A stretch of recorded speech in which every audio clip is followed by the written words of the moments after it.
अस्सलाम वालेकुम नाज़रीन। ड्रामा सीरियल शिद्दत की आने वाली एपिसोड में हम देखने वाले हैं कि परीज़े जो यही समझ रहे थे कि शायद सुल्तान अपनी बीवी से मुखलिस होकर रिश्ता निभा रहा है, लेकिन अब असरा और उसकी भाभी से मिलने के बाद उसकी ये गलतफहमी भी दूर हो जाती है कि सुल्तान की फितरत बदल सकती है।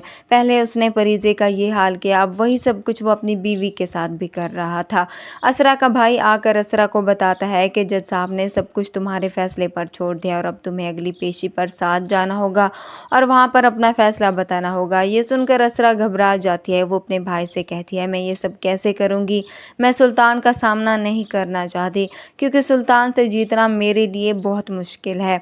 मैं उसके सामने कमज़ोर पड़ जाती हूँ। सरवर साहब अपनी बहन को तसल्ली देते हैं, उसे कहते हैं कि तुम कमज़ोर नहीं हो, बल्कि ये बात भी सुल्तान ने ही तुम्हारे जहन में डाली है।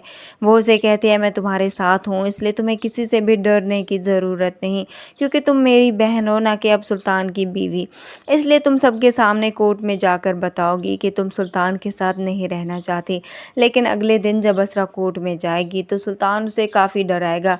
तभी असरा बहुत डरी सहमी होगी, जिसका फ़ायदा उठाते हुए सुल्तान यही कहेगा कि असरा पर उसके घर वालों का प्रेशर है। दूसरी तरफ परीज़े नौफिल से कहती है कि कितनी प्यारी थी सुल्तान की बीवी, बिल्कुल एक कांच की गुड़िया जैसी, लेकिन सुल्तान ने उसको भी तोड़ कर रख दिया। मैं असरा के लिए कुछ भी नहीं कर सकती। सुल्तान की असरा से जान छुड़वा सकूं। तभी नौफिल उसे कहता है कि सुल्तान को अब कोई नहीं बचा सकता।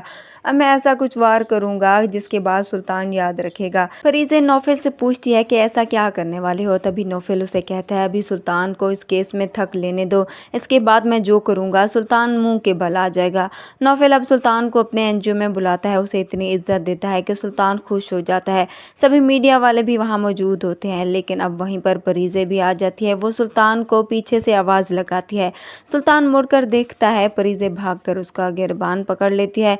सुल्तान उसे पीछे से धक्का देता है कि तुम कौन हो? तभी वो सबके सामने बताती है, मैं वही हूँ जिसको तुमने शादी के रोज़ ही छोड़ दिया था। सुल्तान तो ये सब सुनकर घबरा जाता है, क्योंकि पूरा मीडिया वहाँ पर मौजूद होता है और ये बात सुल्तान को बड़ी नागवारा गुजरती है।